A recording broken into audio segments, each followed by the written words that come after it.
Good morning, everyone. Chuck from Functional Fly Tying, and today we're going to tie a streamer pattern that has always worked really well for me. It's called the Matuka. Originally was developed in New Zealand, and this is something that has an endless number of color variations, so you can tie it to suit whatever works for your waters. Something that you can also fish either weighted or unweighted. I'm going to go ahead and do the weighted version today, and so let's just go ahead and dive right in.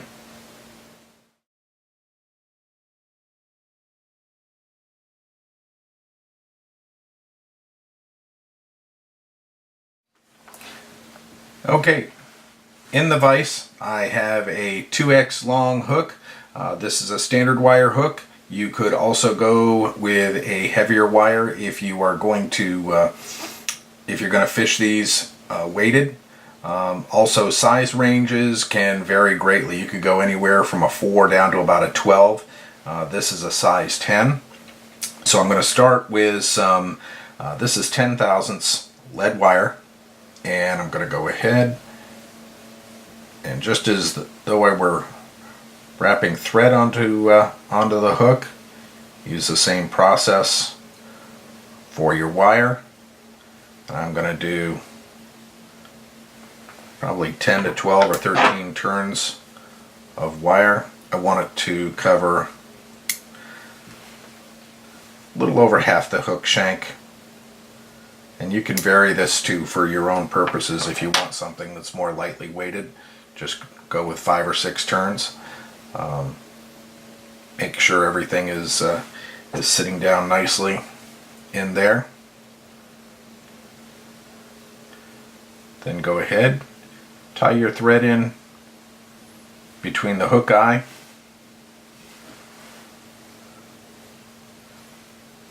and the lead wire. Trim away your excess. And then with light thread pressure, just get your thread to the back, just behind it. And then put another dam of thread right back there. And that'll keep your wire from sliding back and forth.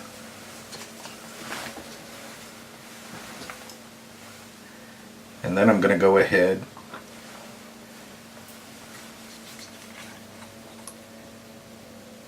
take a little bit of cement, just run a light thin bead in there. This is again all just intended to keep that lead wire from moving or unraveling. And then with light pressure at first, I'm going to go ahead and start to just run that thread back and forth across that wire.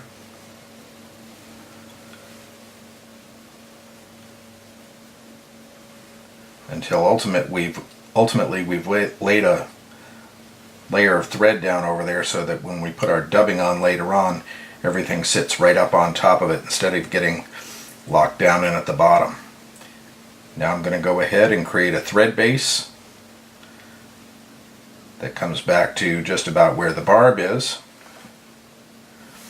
And I'm going to take some fine oval silver tinsel, and then I'm going to go ahead and strip away the end of that to get down to the thread core at the center of the tinsel.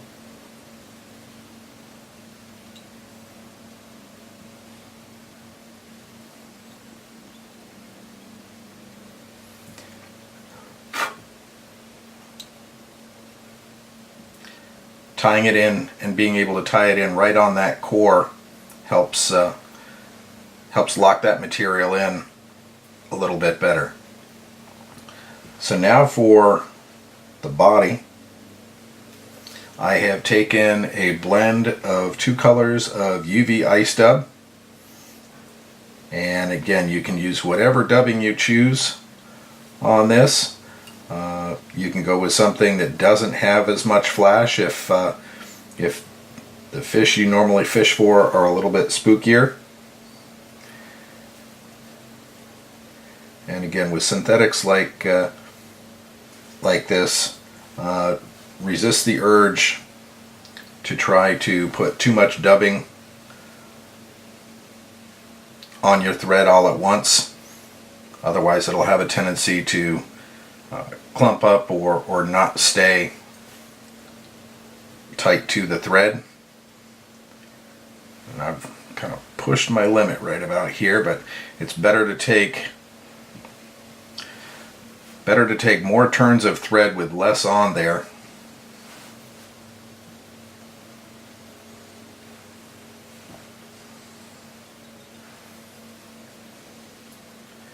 What you're trying to do is build almost a cigar type shape.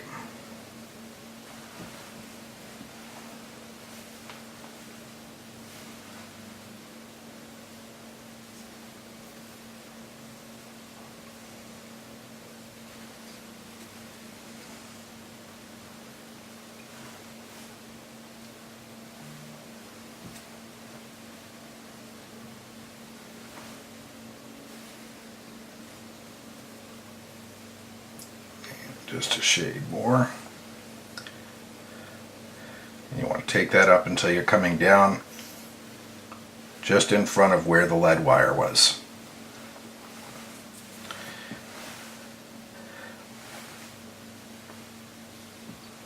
Now the wing on the Matuka is 2 feathers back to back, and I have used 2 feathers that are grizzly hen neck dyed olive. And when you choose these, you want to make sure that when you're pulling them off the neck, try to pull them from the left and right side. You can see that each of these have a little bit of curvature to them, and I want that because I want that tail to point slightly down off the back of the hook. So now, as I go ahead and take these and place them back to back and stroke them out, you get a nice even profile that's going to lay nicely against the hook. And for the length of this, I like it to be about the length of a hook shank off the bend of the hook. So that is sitting just about where I want it to be. So now I'm going to go ahead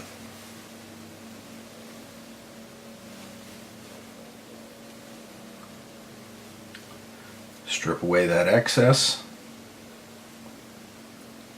Check my length again. And I'm pretty happy with that. Now for the part that's going to lay directly against the body, on just the underside, I'm going to come in and I'm going to strip those hackle fibers away.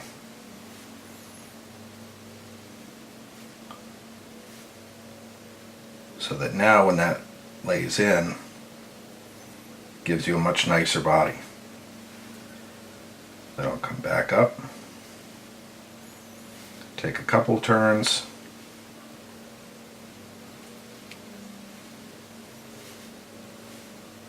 notice I haven't let go with my left hand yet. I'm keeping those hackles in place so I can check to make sure that the proportion is where I want it to be. Draw that forward just a little bit.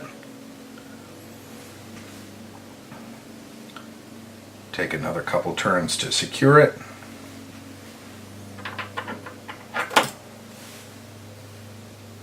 And then I'll go ahead, trim away the excess. Now comes the fun part. I'm going to take, and I'm going to use the rib of the oval silver tinsel, and we're going to use this to reinforce that wing. So I'm going to slide it right down through the fibers of the hackle feather.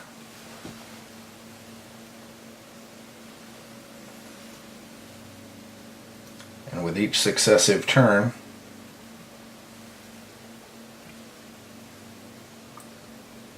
those fibers up.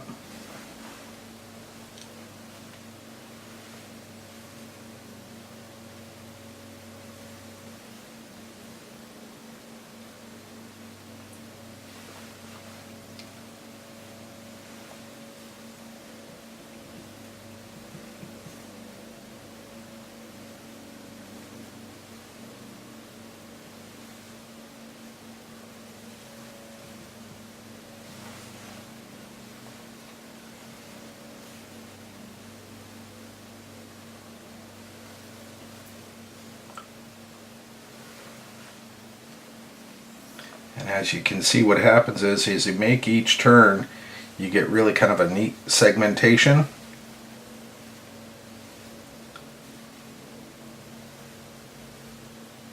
On that wing. So it almost looks like the spine on the dorsal fin of a fish. Then I'm going to go ahead, tie that off. Rotate my vise around so that I can trim off on the underside of the hook without cutting the thread. And we are almost there.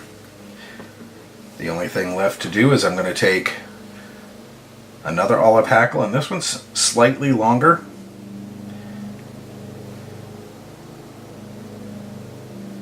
I'm going to tie this in at the tip, which is typically the way you're going to tie in most of your hackles on streamers and wet flies.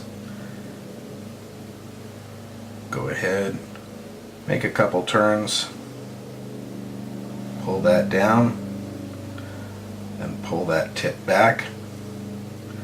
And the purpose for doing this is it helps make sure that when you start to wrap the hackle,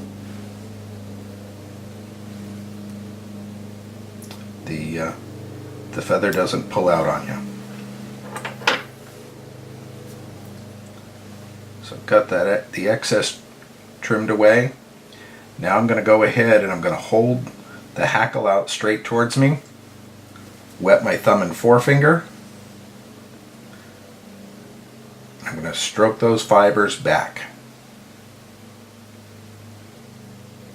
And in doing that, these fibers are going to lay back just a little bit more nicely. This is also the other reason that you want to really tie in the tip of that hackle securely, because normally when you're folding those hackle fibers, not uncommon at all for that hackle to just pull out on you.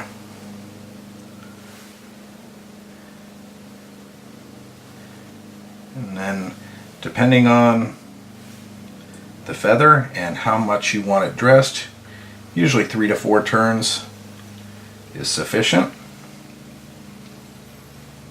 And then we'll go ahead and tie that off.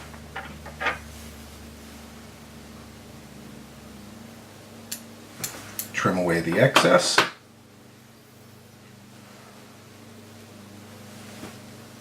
And then draw all the fibers back.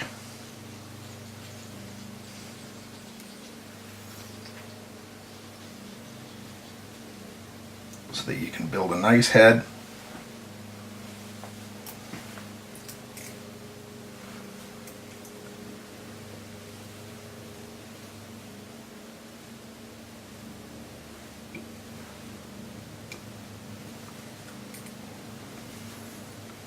Finish it up with a couple of whip finishes.